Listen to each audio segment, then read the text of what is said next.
नमो नमः। एक बार पुनः Konark e learning digital platform पर आपका पुनः हार्दिक स्वागत है, अभिनंदन।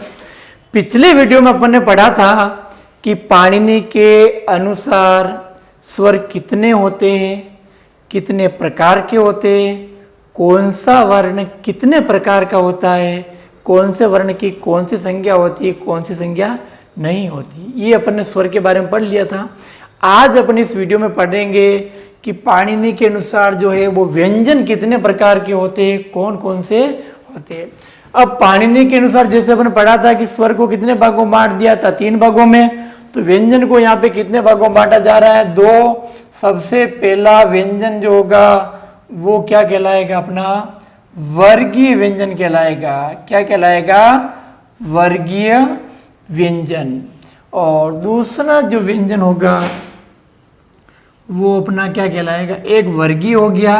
इसका मतलब ये दूसरा जो वर्ण है वो अपना क्या कहलाएगा, अवर्गीय व्यंजन कहलाएगा। ठीक है, पहला वर्ण प्रकार कौन सा हो गया, वर्गीय, और दूसरा कौन सा हो गया, अवर्गीय।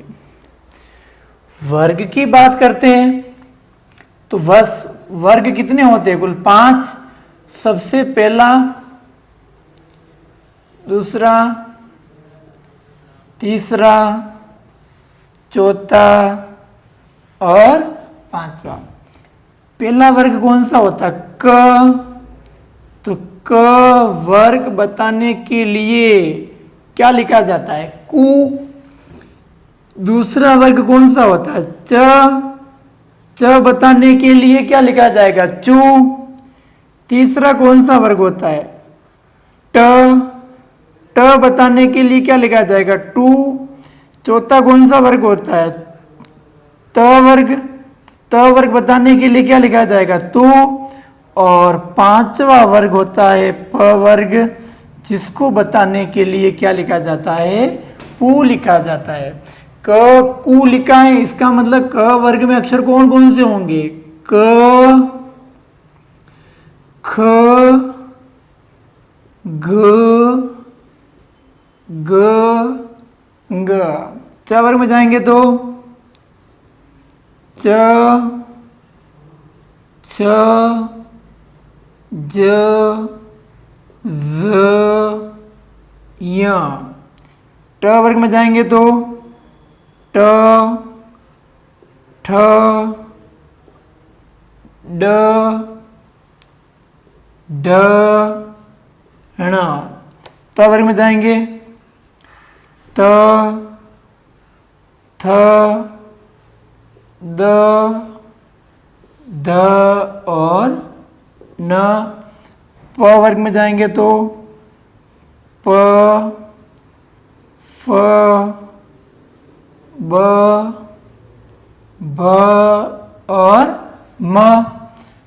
अब यहां पे देखो, क में क्या मिला, ऊ।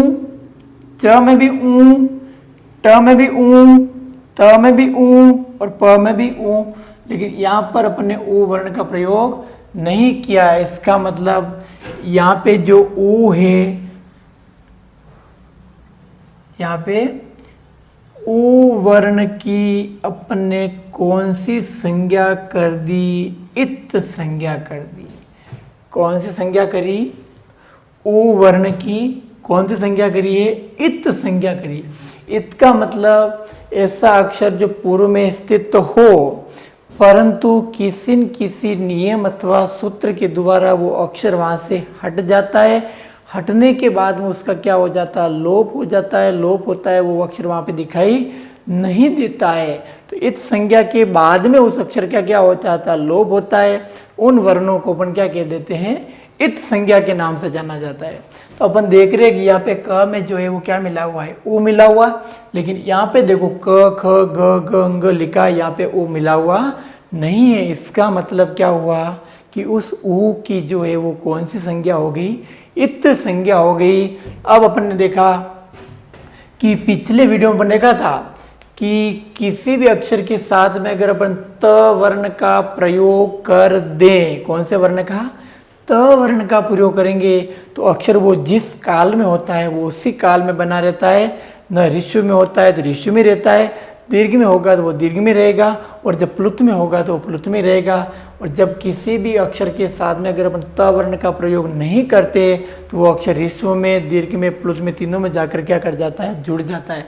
जैसा कि अपन ने देखा था कि अवर्ण कितने प्रकार का हो रहा है, 18 प्रकार का हो रहा है। तो 18 प्रकार बनाने के लिए अपन ने क्या करा था कि ऋस्व, दीर्घ, प्लुत सबको जोड़ा, और अ के साथ में अगर अपन त लगा दिया तो क्या हो जाएगा, अ जो है वो अ ऋस्व में रहेगा, आ के साथ में त लगाएंगे तो आत मतलब ऋ में रहेगा। अब जुड़ेगा किधर भी नहीं। तो यहाँ पर भी यही देखो, मैं यहाँ पे उ प्लस इत लिखता हूँ, तो अगर अकेला उ लिखूं इसका मतलब यहाँ पे दीर्घ उ भी छिपा हुआ हो सकता है। तो अपन क्या करेंगे कि अगर यहाँ पे ऋस्व, यहाँ पे देखो कौन सा उ छोटा ही है, तो केवल और केवल छोटे वर्ण को ही बताना है। उ के साथ अपन क्या लगा देंगे, त लगा देंगे तो उत हो जाएगा। अब जैसे ही उत लिखा इसका मतलब अपने ये बात हो गई, निश्चित हो गई कि यहाँ पे केवल और केवल कौन सा उ मिला हुआ है, ऋस्व उ मिला हुआ है, उ त प्लस इत।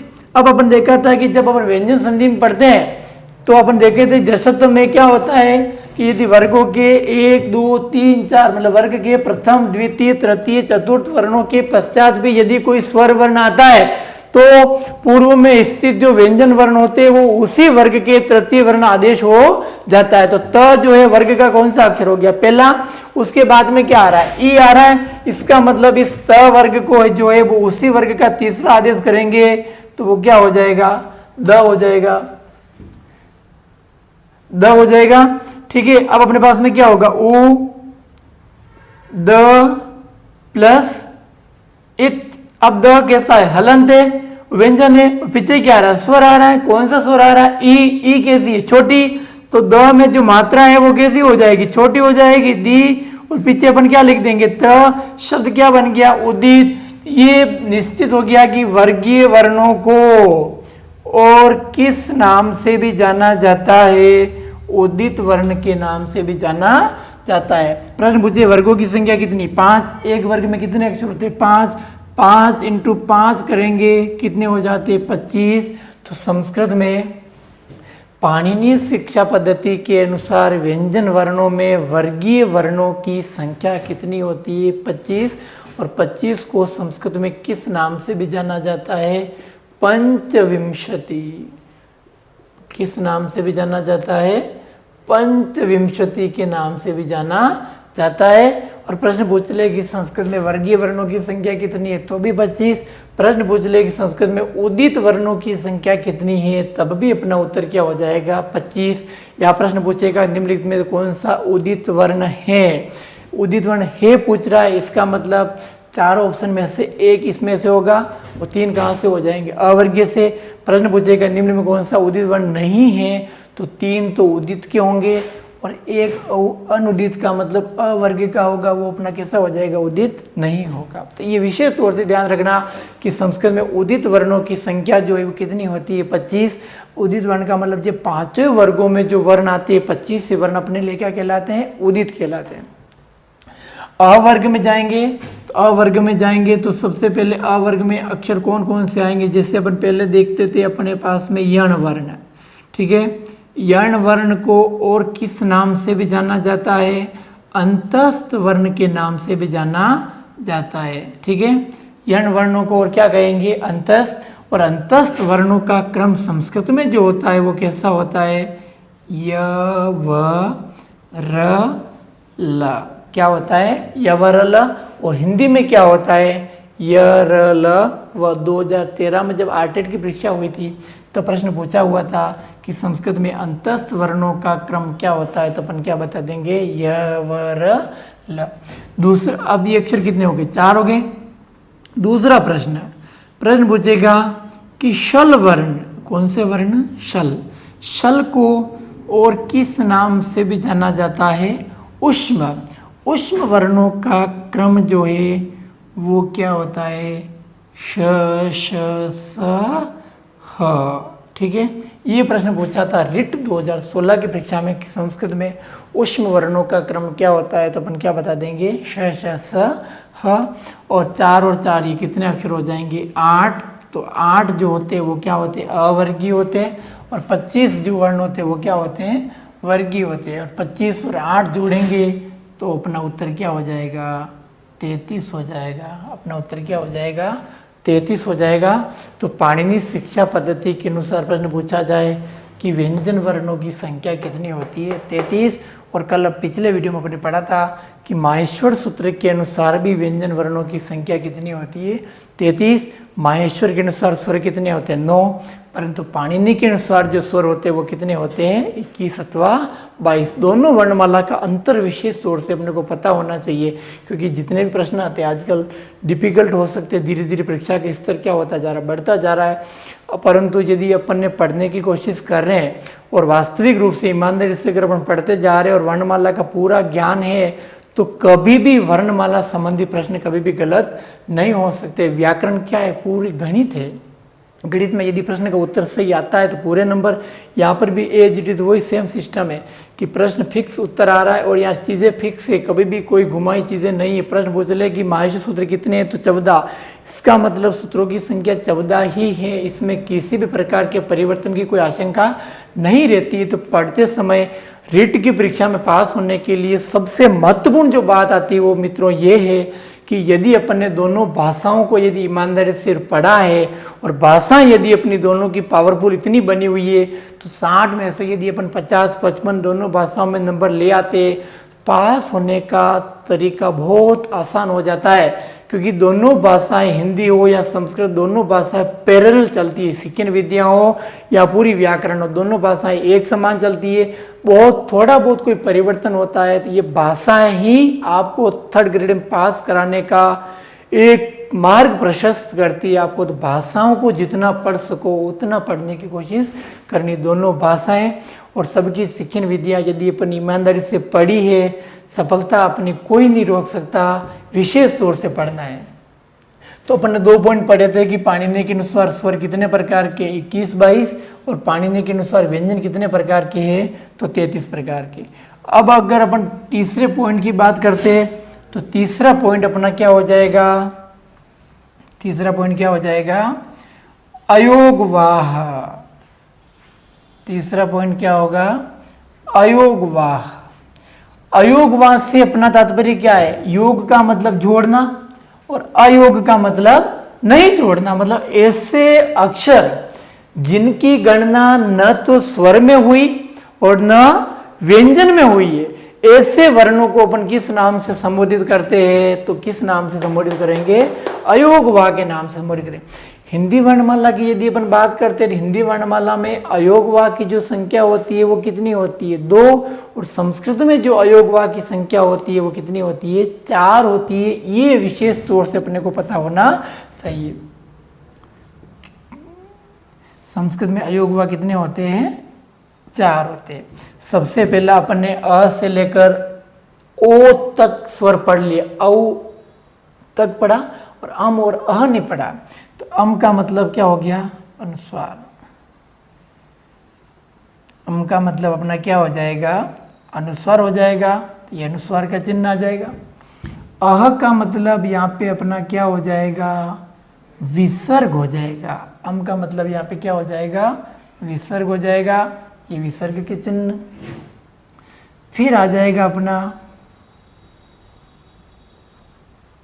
क वर्ण और ख वर्ण, ठीक है। इनको कहते हैं अपन जिह्वा मूलीय। क्या कहेंगे, जिह्वा मूलीय। और चौथे नंबर पे पॉइंट आ जाएगा, यहाँ पे अक्षर आएगा प और फ। ये कहलाएंगे आपके ओ प ध माने य।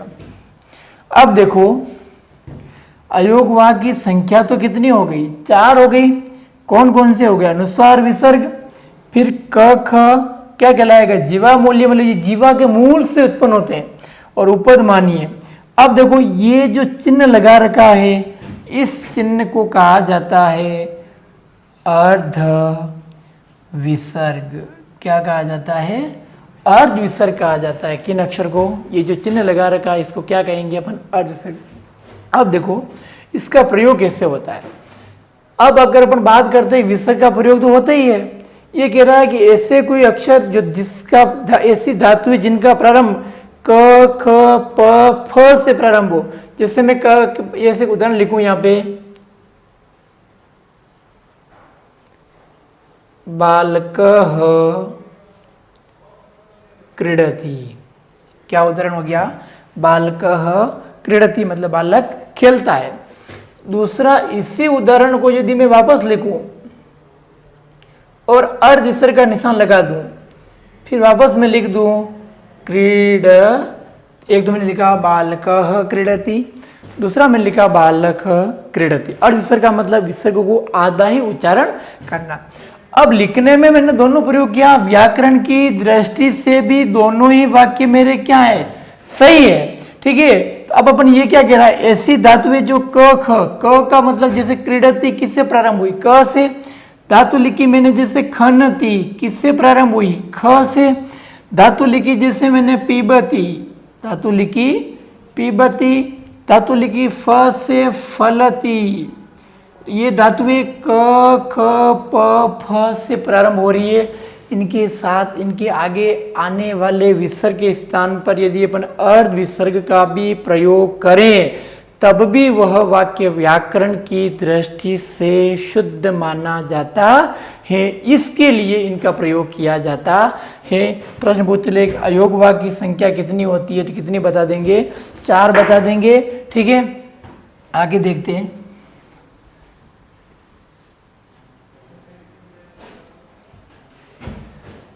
तीसरा पॉइंट अयोग वा। चौथा पॉइंट है अपना यम वर्णाः।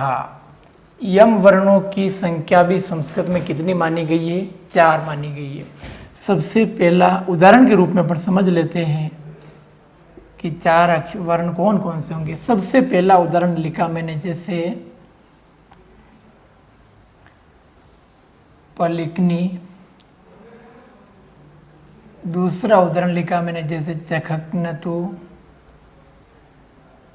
तीसरा उदाहरण मैंने लिखा जैसे आगग्नेहि।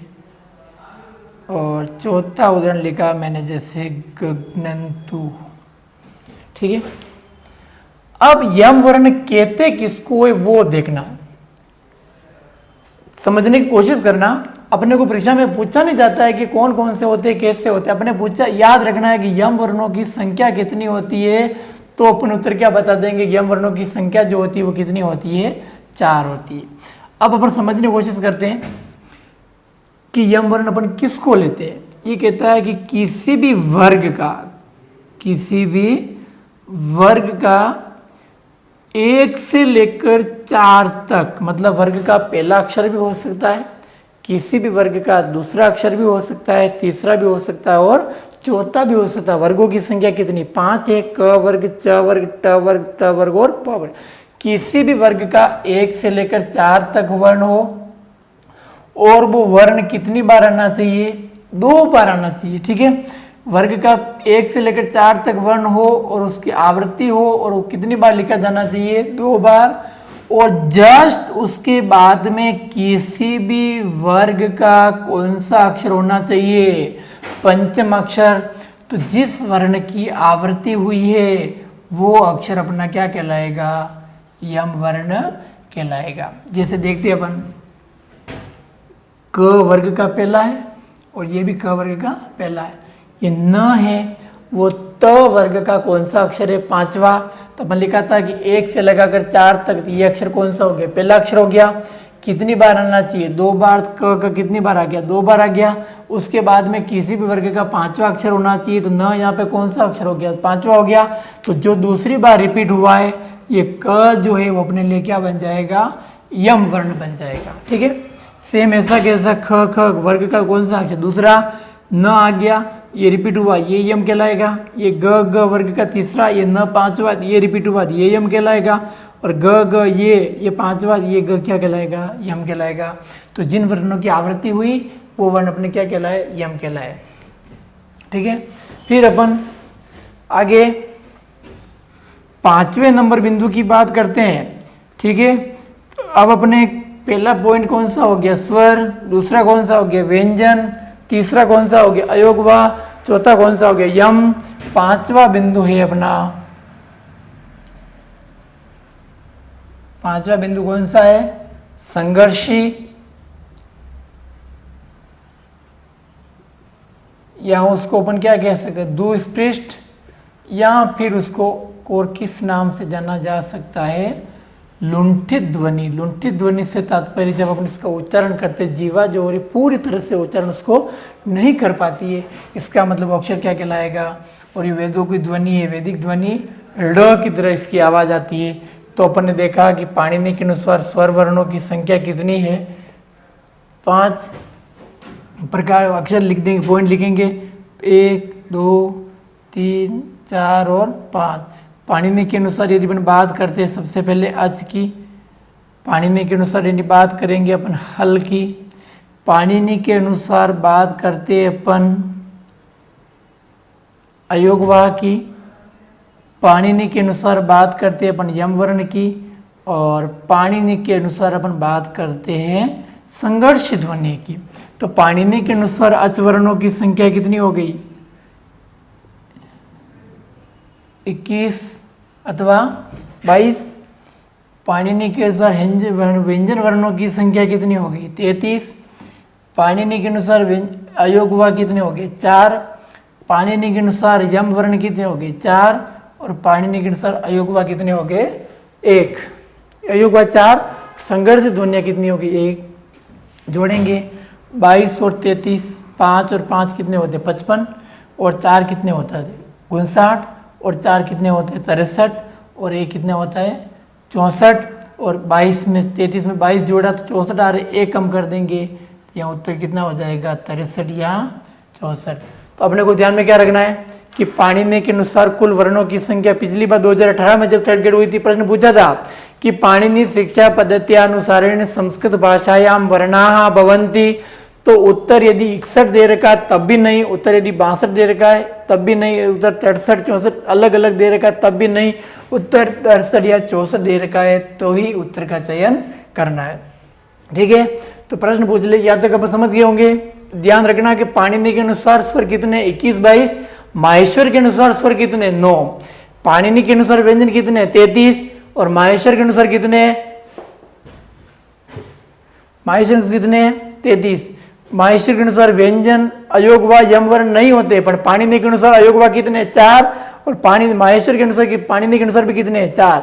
माहेश्वर में अयोगवा नहीं होंगे, न माहेश्वर में यम वर्ण होते हैं और न माहेश्वर में संघर्षी होती है। ठीक है, पाणिनि के अनुसार कुल वर्णों की संख्या कितनी होगी, 63 या 64। और माहेश्वर के अनुसार कुल वर्णों की संख्या कितनी होती है, 42 होती है, पढ़ा था अपन ने। तो ये संस्कृत में दोनों प्रकार की वर्णमाला को विशेष तौर से ध्यान में रखना है। अगले वीडियो में अपन पढ़ेंगे कि संस्कृत में जो प्रयत्न हैं वो प्रयत्न कौन कौन से कितने के प्रकार के होते हैं, किसने किसके किसके कितने प्रकार बताए। तो इस वीडियो को भी आप अधिक से अधिक शेयर करें, लाइक करें और इसको ईमानदारी से पढ़ें। आपकी सफलता के लिए वीडियो आपके लिए बहुत ही सार्थक सिद्ध होगा। धन्यवाद।